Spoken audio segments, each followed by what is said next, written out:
ವೀಕ್ಷಕರೇ ನಮಸ್ಕಾರಗಳು. KG news India ವಾಹಿನಿಯಲ್ಲಿ ಅತ್ಯಂತ ನಿಖರವಾಗಿ ಸುದ್ದಿಗಳನ್ನು ನೋಡಬಹುದು.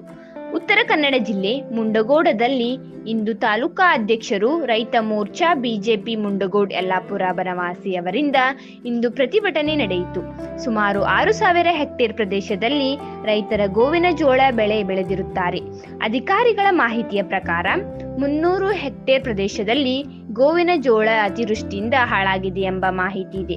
ಆದರೆ ನಮ್ಮ ಕ್ಷೇತ್ರದಲ್ಲಿ ಸುಮಾರು 90% ಗೋವಿನ ಜೋಳ ಹಾಳಾಗಿರುತ್ತದೆ ಮತ್ತು ಅತಿವೃಷ್ಟಿಯಿಂದ 70% ಅಡಿಕೆ ಬೆಳೆ ಕೊಳೆ ರೋಗದಿಂದ ಹಾಳಾಗಿರುತ್ತದೆ ಮತ್ತು ಅತಿವೃಷ್ಟಿಯಿಂದ ಭತ್ತ, ಅಡಿಕೆ, ಮೆಣಸು, ಶುಂಠಿ ಮುಂತಾದ ಬೆಳೆಗಳು ಹಾಳಾಗಿರುತ್ತವೆ. ಸರಿಯಾದ ಪರಿಶೀಲನೆ ಮಾಡಿ ಎಲ್ಲ ಬೆಳೆಗಳಿಗೆ ತಕ್ಷಣದಲ್ಲಿ ಪರಿಹಾರವನ್ನು ನೀಡಬೇಕು ಮತ್ತು ಎಪಿಎಂಸಿಯಲ್ಲಿ ತಕ್ಷಣದಲ್ಲಿ ಖರೀದಿ ಕೇಂದ್ರವನ್ನು ತೆರೆಯಬೇಕು ಮತ್ತು ರೈತರ ಬೆಳೆದ ಬೆಳೆಗಳಿಗೆ ಸರ್ಕಾರದಿಂದ ಬೆಂಬಲ ಬೆಲೆಯನ್ನು ತಕ್ಷಣ ನೀಡಬೇಕೆಂದು ಮತ್ತು ಮಳೆಯ ಮಾಪನ ಕೇಂದ್ರವನ್ನು ಸರಿಪಡಿಸಿ ಇನ್ಸೂರೆನ್ಸ್ ಕಂಪನಿಗಳಿಗೆ ಸರಿಯಾದ ವರದಿಯನ್ನು ನೀಡಿ ಇನ್ಸೂರೆನ್ಸ್ ರೈತರಿಗೆ ಕೊಡಿಸಲು ಪ್ರಯತ್ನಿಸಬೇಕೆಂದು ಅಧಿಕಾರಿಗಳಿಗೆ ಕೇಳುತ್ತೇವೆ. ಹಾಗೂ ನಮ್ಮ ಕ್ಷೇತ್ರದಲ್ಲಿ ಏತ ನೀರಾವರಿ ಯೋಜನೆಯಡಿಯಲ್ಲಿ ಕೆರೆಗಳಿಗೆ ನೀರು ತುಂಬಿಸುವ ಯೋಜನೆ ನೆನೆಗುದಿಗೆ ಬಿದ್ದಿರುತ್ತದೆ ಮತ್ತು ಈ ಯೋಜನೆ ಇದುವರೆಗೂ ಕೆರೆಗಳ ನೀರು ಬಂದಿರುವುದಿಲ್ಲ. ಇದರಲ್ಲಿ ಭ್ರಷ್ಟಾಚಾರದ ವಾಸನೆ ಕೇಳಿಬರುತ್ತದೆ. ಆದಷ್ಟು ಬೇಗನೆ ನೀರು ತುಂಬಿಸುವ ಕಾರ್ಯವಾಗಬೇಕೆಂದು ಒತ್ತಾಯಿಸುತ್ತೇವೆ. ಹಾಗೂ ನಮ್ಮ ಕ್ಷೇತ್ರದ ಉದ್ದಕ್ಕೂ ರಸ್ತೆಗಳಲ್ಲಿ ದೊಡ್ಡ ಗಾತ್ರದ ಗುಂಡಿಗಳು ಬಿದ್ದಿರುವುದು ಸರಿಪಡಿಸಲು ಆಗುತ್ತಿಲ್ಲ ಮತ್ತು ನಮ್ಮ ತಾಲೂಕಿನ ಬಸ್ ಡಿಪೋ ಇದ್ದರೂ ಡಿಪೋಕ್ಕೆ ಬಸ್ಸುಗಳನ್ನು ಕೊಡದೆ ಕಾಲಹರಣ ಮಾಡುತ್ತಾ ಮತ್ತು ತಾಲೂಕಿನ ಗ್ರಾಮೀಣ ಪ್ರದೇಶಗಳ ಬಸ್ಸುಗಳಿಲ್ಲದೆ ಸಾರ್ವಜನಿಕರು ಮತ್ತು ಶಾಲಾ ಮಕ್ಕಳು ಮತ್ತು ನೌಕರರು ಬಹಳ ತೊಂದರೆ ಹಾಗೂ ಗ್ರಾಮೀಣ ಪ್ರದೇಶದ ಕುಡಿಯುವ ನೀರಿನ ಸಮಸ್ಯೆ ಆಗಿರುತ್ತದೆ ಮತ್ತು ಗ್ರಾಮೀಣ ಪ್ರದೇಶದ ಬಡವರಿಗೆ ಇದುವರೆಗೂ ಒಂದು ಆಶ್ರಯ ಮನೆ ನೀಡದೆ ಬಡವರ ಶಾಪಕ್ಕೆ ಗುರಿಯಾಗಿರುತ್ತದೆ ಮತ್ತು ರೈತ ಪಂಪ್ಸೆಟ್ಟುಗಳಿಗೆ ಕರೆಂಟ್ ಕನೆಕ್ಷನ್ ಹೊಸದಾಗಿ ತೆಗೆದುಕೊಳ್ಳಬೇಕೆಂದರೆ ಲಕ್ಷಗಟ್ಟಲೆ ಹಣವನ್ನು ಪಾವತಿಸಬೇಕಾಗಿ ಇದರಿಂದ ಬಡವ ರೈತರ ಬಹಳ ತೊಂದರೆ ಆಗುತ್ತದೆ ಮತ್ತು ಮುಂಡಗೋಡ ನಗರ ಪ್ರದೇಶಗಳಲ್ಲಿ ಗೋವು ಕಳ್ಳತನ ನಿರಂತರವಾಗಿ ನಡೆಯುತ್ತದೆ ಮತ್ತು ನಗರದಲ್ಲಿ ಸಿಸಿ ಕ್ಯಾಮೆರಾ ಕಣ್ಣಗಾವಲು ಇಲ್ಲದಂತಾಗಿದೆ. ಹಾಗೆ ಪ್ರತಿ ಸೋಮವಾರ ಸಂತೆ ಮಾರ್ಕೆಟ್ ಇಲ್ಲದ ಸಿರ್ಸಿ ಹುಬ್ಳಿ ರಾಜ್ಯ ರಸ್ತೆಯಲ್ಲಿ ಸಂತೆ ನಡೆಸುತ್ತಿರುವುದರಿಂದ ವಾಹನಗಳು ಸಂಚರಿಸಲು ತೊಂದರೆಯಾಗುತ್ತದೆ. ಇದನ್ನು ಪಟ್ಟಣ ಪಂಚಾಯಿತಿ ಅಧಿಕಾರಿಗಳು ಮತ್ತು ಶಾಸಕರು ಇದನ್ನು ಸರಿಪಡಿಸದೆ ನಿರ್ಲಕ್ಷ್ಯ ಮಾಡುತ್ತಿದ್ದಾರೆ. ಹಾಗೂ ಸರ್ಕಾರದ ಗ್ಯಾರಂಟಿ ಯೋಜನೆಯಾದ ಗೃಹಲಕ್ಷ್ಮಿ ಹಣ ಕೂಡ 4 ರಿಂದ 5 ತಿಂಗಳ ಫಲಾನುಭವಿಗಳಿಗೆ ನೀಡಿರುವುದಿಲ್ಲ ಮತ್ತು ಅತಿಕ್ರಮಣದಾರಿಗೆ ಅರಣ್ಯ ಇಲಾಖೆಯಿಂದ ತೊಂದರೆ ಮತ್ತು ಕಿರುಕುಳ ನೀಡಿ ತೆರವುಗೊಳಿಸಲು ಪ್ರಯತ್ನಿಸಿರುವುದು ಕಂಡುಬರುತ್ತದೆ ಮತ್ತು ಆನೆಗಳಿಂದ ರೈತರ ಬೆಳೆದ ಬೆಳೆಗಳನ್ನು ನಷ್ಟವಾದರೂ ಇದುವರೆಗೂ ಪರಿಹಾರ ನೀಡಿರುವುದಿಲ್ಲ ಎಂದು ತಾಲೂಕಾ ಅಧ್ಯಕ್ಷರಾದ ಮಂಜುನಾಥ್ ಆರೋಪಿಸಿದ್ದಾರೆ.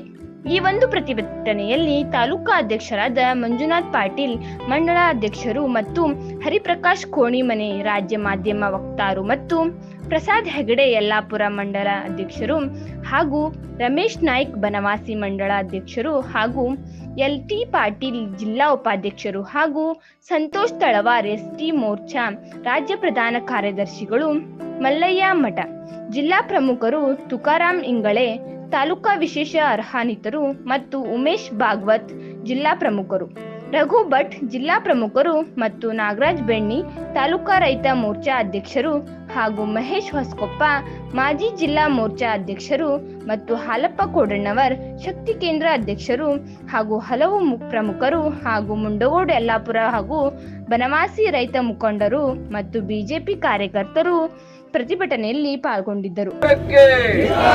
ರೈತ ವಿರೋಧಿ ಕಾಂಗ್ರೆಸ್ ಸರ್ಕಾರಕ್ಕೆ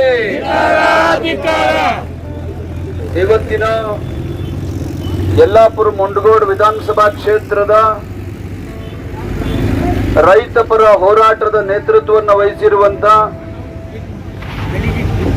ನಮ್ಮ ಉತ್ತರ ಕನ್ನಡ ಜಿಲ್ಲೆಯ ರೈತ ಮೋರ್ಚಾದ ಅಧ್ಯಕ್ಷರಾದಂತಹ ಶ್ರೀಯುತ ರಮೇಶ್ ನಾಯ್ಕ್ ಅವರೇ, ಯಲ್ಲಾಪುರ ಮತ್ತು ಮುಂಡಗೋಡ್ ಮಂಡಳಗಳ ಭಾರತೀಯ ಜನತಾ ಪಾರ್ಟಿ ಅಧ್ಯಕ್ಷರಾದ ಶ್ರೀಯುತ ಪ್ರಸಾದ್ ಹೆಗಡೆ ಅವರೇ, ಶ್ರೀಯುತ ಮಂಜುನಾಥ್ ಪಾಟೀಲ್ರೇ, ನಮ್ಮ ಹಿರಿಯರಾದಂತಹ ಶ್ರೀಯುತ LT ಪಾಟೀಲ್ರೇ, ಅಶೋಕ್ ಚಲವಾದಿ ಅವರೇ, ಶ್ರೀಯುತ ಉಮೇಶ್ ಭಾಗವತ್ ಅವರೇ, ಶ್ರೀಯುತ ಶಿವಲಿಂಗಯ್ಯ ಅಲ್ಲೈನವರ ಮಠ ಅವರೇ, ಶ್ರೀಯುತ ಅನಂತಮೂರ್ತಿ ಅವರೇ ಹಾಗೂ ಶ್ರೀಯುತ ರಾಘವೇಂದ್ರ ಭಟ್ ಅವರೇ ಮತ್ತು ಎಲ್ಲ ಕಾರ್ಯಕರ್ತ ಬಂಧುಗಳೇ, ಇವತ್ತು ಯಲ್ಲಾಪುರ ಮತ್ತು ಮುಂಡಗೋಡು ವಿಧಾನಸಭಾ ಕ್ಷೇತ್ರದ ನಮ್ಮೆಲ್ಲ ಕಾರ್ಯಕರ್ತರು, ರೈತ ಬಂಧುಗಳು ಬೆಳಗಿನಿಂದ ಇಲ್ಲಿಯವರೆಗೆ ಈ ಹೋರಾಟದಲ್ಲಿ ಪಾಲ್ಗೊಂಡಿದ್ದೀರಿ. ನಮ್ಮ ಹೋರಾಟವನ್ನು ಅತ್ಯಂತ ಯಶಸ್ವಿಗೊಳಿಸಿದ್ದೀರಿ. ನಿಮಗೆಲ್ಲರಿಗೂ ಸಹ ಈ ಸಂದರ್ಭದಲ್ಲಿ ನಾನು ವಿಶೇಷವಾದಂತಹ ಧನ್ಯವಾದಗಳನ್ನ ಹೇಳ್ತೇನೆ.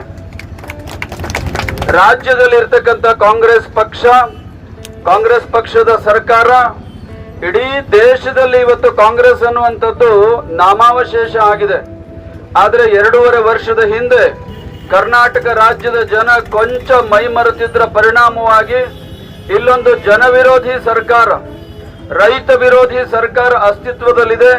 ಅದು ತನ್ನ ಕೊನೆಯ ದಿನಗಳನ್ನ ಎಣಿಸ್ತಾ ಇದೆ ಅಂತ ಈ ಸಂದರ್ಭದಲ್ಲಿ ಹೇಳೋದಕ್ಕೆ ಬಯಸ್ತೇನೆ. ಬಂಧುಗಳೇ, ತಾನೂ ಮಾಡೋದಿಲ್ಲ, ಬೇರೆಯವರು ಮಾಡೋವರಿಗೂ ಅವಕಾಶವನ್ನ ಕೊಡೋದಿಲ್ಲ ಅನ್ನುವಂಥದ್ದು ಇವತ್ತು ಕಾಂಗ್ರೆಸ್ ಸರ್ಕಾರದ ಧೋರಣೆ.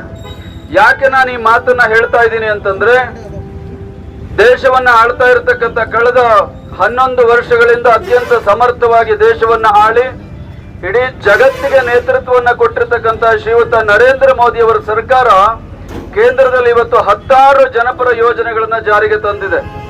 ಆದರೆ ರಾಜ್ಯದ ಕಾಂಗ್ರೆಸ್ ಸರ್ಕಾರ ತನ್ನ ದಿವಾಳಿ ನೀತಿಯಿಂದಾಗಿ ಆ ಕೇಂದ್ರ ಸರ್ಕಾರದ ಯೋಜನೆಗಳನ್ನೂ ಸಹ ಜನರಿಗೆ ತಲುಪಿಸೋದಕ್ಕೆ ಇವತ್ತು ಅಸಹಾಯಕ ಆಗಿದೆ, ನಿಷ್ಪ್ರಯೋಜಕ ಆಗಿದೆ. ಉದಾಹರಣೆಗೆ ಫಸಲ್ ಬಿಮಾ ಅಂತಕ್ಕಂಥ ಅತ್ಯಂತ ಜನಪರವಾದಂತಹ ರೈತ ಪರವಾದಂತಹ ಯೋಜನೆಯನ್ನ ಕರ್ನಾಟಕದಲ್ಲಿ ಹಳ್ಳ ಹಿಡಿಸಿದಂತ ಕುಖ್ಯಾತಿ ಸಿದ್ದರಾಮಯ್ಯನವರಿಗೆ ಮತ್ತು ಕಾಂಗ್ರೆಸ್ ಸರ್ಕಾರಕ್ಕೆ ಸಲ್ಲುತ್ತೆ.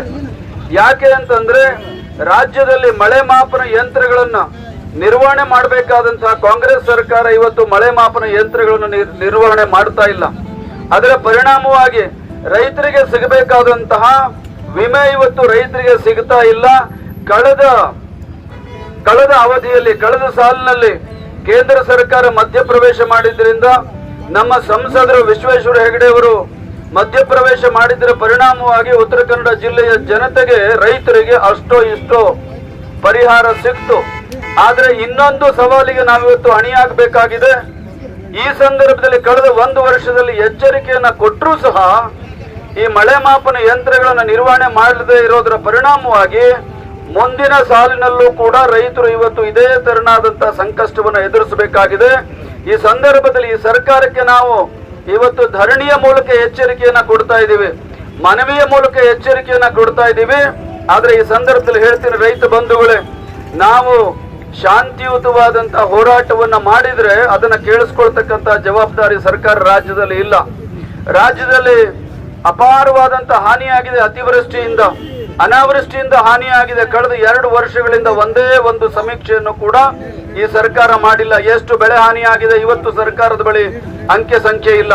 ಮಳೆಯಿಂದ ಎಷ್ಟು ಹಾನಿಯಾಗಿದೆ ಅಂತಕ್ಕಂಥ ಅಂಕೆ ಸಂಖ್ಯೆ ಇಲ್ಲ. ಬರದಿಂದ ಎಷ್ಟು ಹಾನಿಯಾಗಿದೆ ಅಂತಕ್ಕಂಥ ಯಾವುದೇ ಮಾಹಿತಿ ಸರ್ಕಾರದ ಬಳಿ ಇಲ್ಲ. ಬಹುಶಃ ಇದಕ್ಕಿಂತ ಬೇಜವಾಬ್ದಾರಿ ಸರ್ಕಾರ ಇನ್ನೊಂದಿಲ್ಲ ಅಂತ ಭಾವಿಸ್ತೇನೆ. ಬಂಧುಗಳೇ, ನಿಮಗೆಲ್ಲರಿಗೂ ನೆನಪಿರಬಹುದು, ನರೇಂದ್ರ ಮೋದಿ ಅವರ ಸರ್ಕಾರ ಕಳೆದ 10 ವರ್ಷಗಳಿಂದ ರೈತ ಸಮ್ಮಾನ ನಿಧಿ ಅಂತಕ್ಕಂಥ 6,000 ರೂಪಾಯಿಗಳನ್ನ ವರ್ಷಕ್ಕೆ ಕೊಡ್ತಾ ಇದೆ. ಯಡಿಯೂರಪ್ಪನವರ ಸರ್ಕಾರ ಇದ್ದಾಗ, ಸನ್ಮಾನ್ಯ ಬೊಮ್ಮಾಯಿ ಅವರ ಸರ್ಕಾರ ಇದ್ದಾಗ ರಾಜ್ಯ ಸರ್ಕಾರ 6,000ಕ್ಕೆ 4,000 ರೂಪಾಯಿಗಳನ್ನ ಸೇರಿಸಿ ರೈತ ಸಮ್ಮಾನ ನಿಧಿಯನ್ನ ಕೊಡ್ತಾ ಇತ್ತು. ಕಳೆದ 2.5 ವರ್ಷದಿಂದ ರಾಜ್ಯ ಸರ್ಕಾರ ಕೊಡ್ತಕ್ಕಂಥ 4,000 ಹಣ ಇವತ್ತು ರೈತರಿಗೆ ಸಿಗ್ತಾ ಇಲ್ಲ. ಬಂಧುಗಳೇ, ನಾವು ಯಾವ ಅಪರಾಧವನ್ನ ಮಾಡಿದೀವಿ ಅಂತಂದ್ರೆ, ರಾಜ್ಯದಲ್ಲಿ ಕಾಂಗ್ರೆಸ್ ಸರ್ಕಾರ ಆಯ್ಕೆ ಮಾಡಿದಂತಹ ದೊಡ್ಡ ಪ್ರಮಾದವನ್ನ ಮಾಡಿದೀವಿ ಅನ್ನುವಂಥದ್ದನ್ನ ಕರ್ನಾಟಕದ ರಾಜ್ಯದ ಉದ್ದಗಲಕ್ಕೆ ಇರತಕ್ಕಂಥ ಪ್ರಜ್ಞಾವಂತ ಮತದಾರ ಬಂಧುಗಳು ಇವತ್ತು ಯೋಚನೆ ಮಾಡಬೇಕಾಗಿದೆ. ಬಂಧುಗಳೇ, ಅದೇ ತೆರನಾಗಿ ರೈತರ ಮಕ್ಕಳಿಗೋಸ್ಕರ ವಿದ್ಯಾಸಿರಿ ಅಂತಕ್ಕಂಥ ಯೋಜನೆಯನ್ನ ಭಾರತೀಯ ಜನತಾ ಪಾರ್ಟಿಯ ಬಿಜೆಪಿ ಸರ್ಕಾರ, ಯಡಿಯೂರಪ್ಪನವ್ರ ಸರ್ಕಾರ ಜಾರಿಗೆ ತಗೊಂಡು ಬಂತು. ಈಗ ಕಳೆದ 2.5 ವರ್ಷಗಳಿಂದ 1 ರೂಪಾಯಿ ರೈತ ಮಕ್ಕಳಿಗೆ ಅವರ ಎಜುಕೇಶನ್ಗೆ, ಓದಿಗೆ ರೈತ ವಿದ್ಯಾನಿಧಿ ಅಂತಕ್ಕಂಥ ಯೋಜನೆಗೆ ಒಂದೇ 1 ರೂಪಾಯಿಯನ್ನ ಇವತ್ತು ಸಿದ್ದರಾಮಯ್ಯನವರ ಸರ್ಕಾರ ಬಿಡುಗಡೆ ಮಾಡ್ತಾ ಇಲ್ಲ. ಬಂಧುಗಳೇ, ನಿಮ್ಗೆ ಗೊತ್ತಿರಬಹುದು, ಹೈನುಗಾರಿಕೆಯನ್ನ ಮಾಡಿ ಬದುಕನ್ನ ಸಾಗಿಸ್ತಾ ಇದ್ದಂತಹ ರೈತರಿಗೆ ನಮ್ಮ ಸರ್ಕಾರ ಇದ್ದಾಗ, ಭಾರತೀಯ ಜನತಾ ಪಾರ್ಟಿಯ ಯಡಿಯೂರಪ್ಪನವರ ನೇತೃತ್ವದ ಸರ್ಕಾರ ಇದ್ದಾಗ, ನಂತರ ಬಂದಂತಹ ಬೊಮ್ಮಾಯಿಯವರ ಸರ್ಕಾರ ಇದ್ದಾಗ 5 ರೂಪಾಯಿ ಸಹಾಯಧನವನ್ನ ಕೊಡ್ತಾ ಇದ್ರು. ಆ 5 ರೂಪಾಯಿ ಸಹಾಯಧನವನ್ನ ನಾವು 7 ರೂಪಾಯಿ ಕೊಡ್ತೀವಿ ಅಂತ ಚುನಾವಣೆ ಸಂದರ್ಭದಲ್ಲಿ ಆಶ್ವಾಸನೆ ಕೊಟ್ಟಂತಹ ಕಾಂಗ್ರೆಸ್ ಪಕ್ಷ ಇವತ್ತು 1 ರೂಪಾಯಿಯನ್ನು ಕೂಡ ರೈತರಿಗೆ ಹೈನುಗಾರರಿಗೆ ಕೊಡೋದಕ್ಕೆ ಸಾಧ್ಯ ಆಗಿಲ್ಲ. 630 ಕೋಟಿ ರೂಪಾಯಿ ಇವತ್ತು ರೈತರಿಗೆ ಕೊಡಬೇಕಾದಂತಹ, ಹೈನುಗಾರರಿಗೆ ಕೊಡಬೇಕಾದಂತಹ ಹಣ ಬಾಕಿ ಆಗಿದೆ. ಇದರ ಕಾರಣ ಏನು ಅಂತಂದ್ರೆ ಈ ಸರ್ಕಾರ ಸಂಪೂರ್ಣ ದಿವಾಳಿಯಾಗಿದೆ ಅಂತ. ಈ ಸರ್ಕಾರಕ್ಕೆ ರೈತರಿಗೆ ಕೊಡ್ಲಿಕ್ಕೆ ಹಣ ಇಲ್ಲ, ಕಾರ್ಮಿಕರಿಗೆ ಕೊಡ್ಲಿಕ್ಕೆ ಹಣ ಇಲ್ಲ, ರಸ್ತೆ ಗುಂಡಿಯನ್ನ ಮುಚ್ಚೋದಕ್ಕೂ ಹಣ ಇಲ್ಲ, ಬಡಬಗ್ಗರಿಗೆ, ಅಶಕ್ತರಿಗೆ ಸರ್ಕಾರಿ ಆಸ್ಪತ್ರೆಗಳಲ್ಲಿ ಇವತ್ತು ಔಷಧ ಸಿಗ್ತಾ ಇಲ್ಲ, ಮಾತ್ರೆಗಳು ಸಿಗ್ತಾ ಇಲ್ಲ. ಕಾರಣ ಈ ಸರ್ಕಾರ ಸಂಪೂರ್ಣ ದಿವಾಳಿ ಆಗಿರೋದು ಬಂಧುಗಳೇ. ನಾವು ಕೈಕಟ್ಟಿ ಕುಳಿತರೆ ಇನ್ನೂ 2.5 ವರ್ಷ ಇವರು ನಮಗೆ ಸಂಕಷ್ಟವನ್ನ ತರ್ತಾರೆ.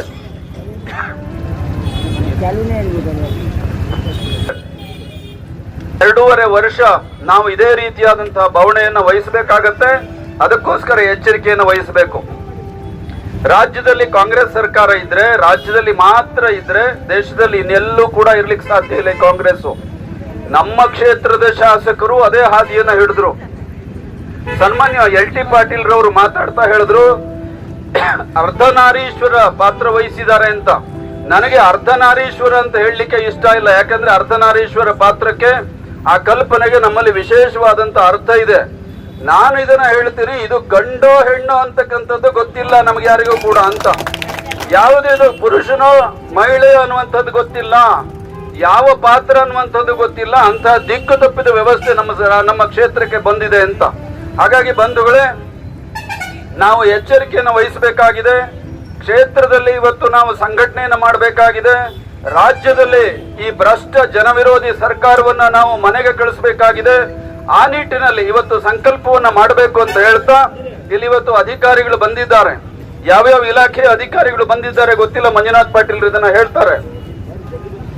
ಆ ಅಧಿಕಾರಿಗಳಿಗೆ ನಾವು ಇವತ್ತು ಮನವಿಯನ್ನ ಕೊಡ್ತೀವಿ. ಮುಂದಿನ ದಿನಗಳಲ್ಲಿ ಉಗ್ರವಾದಂತಹ ಹೋರಾಟವನ್ನ ಮಾಡೋದಕ್ಕೆ ನಾವೆಲ್ಲರೂ ಅಣಿಯಾಗಿ ಬಲೋ ಭಾರತ್ ಮಾತಾ ಕಿ ನೀಡಬೇಕು. ಒಂದನೇದು, ನಮ್ಮ APMC ತಾಲೂಕಾ APMCಗೆ ಅನುದಾನವನ್ನ ಬಂದಿರತಕ್ಕಂಥದ್ದು, ಆ ಅನುದಾನ ಎಲ್ಲಿ ಹೋಯಿತು ಮತ್ತು ನಮ್ಮ APMCಗೆ ಅಭಿವೃದ್ಧಿಯಿಂದ ಕುಂಠಿತವಾಗಿರ್ಲಿಕ್ಕೆ ಕಾರಣಗಳು ಏನು ಅಂತಕ್ಕಂಥದನ್ನ ಸಮಗ್ರವಾಗಿರ್ತಕ್ಕಂಥ APMCಗೆ ಸಂಬಂಧಪಟ್ಟಿರ್ತಕ್ಕಂಥ ಅಧಿಕಾರಿಗಳು ಇದಕ್ಕೆ ಉತ್ತರವನ್ನು ಕೊಡ್ಬೇಕಂತ ಹೇಳಿ ನಾನು ವಿನಂತಿಯನ್ನು ಮಾಡ್ಕೊಳ್ತಾ ಇದ್ದೀನಿ. ಈಗ ಮೊದಲನೇದಾಗಿ ಅವರು APMC ಅಧಿಕಾರಿಗಳು ಬಂದಿದ್ದಾರೆ. ಬೆಂಬಲ ಬೆಲೆ ಯೋಜನೆಗೆ ಸಂಬಂಧಪಟ್ಟಂತೆ ಈಗಾಗಲೇ ಭತ್ತ ಖರೀದಿ ಕೇಂದ್ರವನ್ನು ಸ್ಥಾಪನೆ ಮಾಡಲಾಗಿದೆ ಸರ್. ನೋಂದಣಿ ಪ್ರಕ್ರಿಯೆ ಪ್ರಾರಂಭವಾಗಿದೆ. ಇದು ನವೆಂಬರ್ ಅಂತ್ಯದವರೆಗೆ ಮುಗಿದಿತ್ತು. ಅದನ್ನು ಮತ್ತೆ ಸರ್ಕಾರದಿಂದ ಡಿಸೆಂಬರ್ 31ರವರೆಗೆ ನೋಂದಣಿ ಪ್ರಕ್ರಿಯೆ ಮುಂದುವರಿಸಿದ್ದಾರೆ ಸರ್. ರೈತರು ಯಾರು ನೋಂದಣಿ ಮಾಡ್ಕೊಳ್ಳೋರು ಇದ್ದಾರೆ, KFCSC ಅಂತ ನಮ್ಮಲ್ಲಿ ಗುಡೌನ್ ಇದೆ ಸರ್, ಅಲ್ಲಿ ನೋಂದಣಿ ಮಾಡ್ಕೊಳ್ಳೋರು ಅದಾರ ಸರ್. ಅವ್ರ KFCSC ಸಂಸ್ಥೆದಿಂದ ಅವ್ರು ನೋಂದಣಿ ಮಾಡ್ಕೊಳ್ತಾ ಇದ್ದಾರೆ. ಅದು ನೋಂದಣಿ ಪ್ರಕ್ರಿಯೆ ಮುಕ್ತಾಯ ಆದ ನಂತರ ಖರೀದಿ ಸ್ಟಾರ್ಟ್ ಮಾಡ್ತಾರೆ ಸರ್. ಅವ್ರ ಇನ್ನು ಬೆಳೆ ಬರೋ ಅದು ಸರ್, ಇದು ಸರ್ಕಾರದ ಪ್ರಕ್ರಿಯೆ ಅದು ಆನ್ಲೈನ್ ದಾಗ ನಿಮ್ಮ ಅಕೌಂಟಿಗೆ ಡೈರೆಕ್ಟ್ ದುಡ್ಡು ಮಾರಾಟವಾದ ಮೊತ್ತವಾಗಿ ನಿಮ್ಮ ರೈತರಿಗೆ ನೇರವಾಗಿ ಸಂದಾಯವಾಗುವುದರಿಂದ ಆ ಪ್ರಕ್ರಿಯೆ ಕಂಪ್ಲೀಟ್ ಮಾಡಬೇಕಾಗ್ತದೆ ಸರ್. ಯಾವ್ದು ಮೆಕ್ಕೆಜೋಳನೇ, ಈಗ ಮೆಕ್ಕೆಜೋಳದ ಏನ್ ಮಾಡಿದಾರೆ ಸರ್, KMFಗೆ ಆದೇಶ ನೀಡಿದ್ದಾರೆ ಸರ್ ಸರ್ಕಾರದಿಂದ. ಒಬ್ಬ ರೈತರಿಗೆ 12ರಿಂದ 20 ಕ್ವಿಂಟಲ್ ಖರೀದಿ ಮಾಡಕ್ ಹೇಳಿದ್ದಾರೆ ಸರ್. ಮೆಕ್ಕೆಜೋಳದ 2400 ರೂಪಾಯಿ ಬೆಂಬಲ ತನಕ ಮಾರಾಟ ಮಾಡೋದು ಯಾವಾಗ ಮೊದಲು ಅದನ್ನ ಸರ್. ಈಗ ಗೊಂಜಾಳ ಗೊಂಜಾಳ ಇಲ್ಲ ಅಂತಂದ್ರೆ ಅವಾಗ 3000 ರೇಟ್ ಆಗಿತ್ತೆ. ರೈತರಿಗೆ ಎಲ್ಲಿತ್ತೀರಿ ಮೆಕ್ಕೆಜೋಳ ನಂತರ ಈಗ ತೆರೆದು ನಮ್ಮ ತೆರೆ ಮೇಲೆ ಹಾಕ್ತಾರ ನೀವು. ಈಗ ಎದಕ್ಕೆ ತೆರೆ ಹಾಕೊಂತೀರಿ? ಈಗ ಎಲ್ಲೈತಿ ಭತ್ತ, ಮೆಕ್ಕೆಜೋಳ ಎಲ್ಲೈತಿ? ಯಾವ ಸರ್ಕಾರ ನಿಮ್ಗೆ ಆದೇಶ ಮಾಡ್ತು ಹೇಳ್ರಿ ಅದನ್ನ ಸರ್. ನೀವು ಅದು ನಮ್ಮ ಕೈಯಾಗಿರೋದಿಲ್ಲ ಸರ್. DC ಅವ್ರ ಕೈಯಾಗಿ ಟಾಸ್ಕ್ ಫೋರ್ಸ್ ಕಮಿಟಿ ಇರ್ತೈತಿ. ಅವ್ರ ಕಮಿಟಿ ಒಳಗೆ ಅಲ್ಲಿ ಡಿಸಿಷನ್ ಮಾಡ್ಬೇಕಾಗೈತಿ. ಅವ್ರಿಗೆ ಸರ್ಕಾರದಿಂದ ಆದೇಶ ಬಂದಾಗ ಅವ್ರು ಅದನ್ನ ಮಾಡ್ತಾರೆ ಸರ್. ಆ ಪ್ರಕಾರ ಈಗಾಗಲೇ ಭತ್ತದ ಖರೀದಿ ಕೇಂದ್ರ ಸ್ಟಾರ್ಟ್ ಮಾಡಿದ್ರು ಸರ್. 69 ಇದೆ ಸರ್. ಅದು ಗ್ರೇಡ್ 1ಕ್ಕೆ 2389 ಇದೆ ಸರ್. ಇಷ್ಟೊತ್ತಿನವರೆಗೂ ಅವರು ಉತ್ತರವನ್ನ ಕೊಟ್ಟಿರ್ತಕ್ಕಂಥದ್ದು ನಮಗ ಯಾರಿಗೂ ಸಮರ್ಪಕವಾಗಿರ್ತಕ್ಕಂಥ ಉತ್ತರವಲ್ಲ.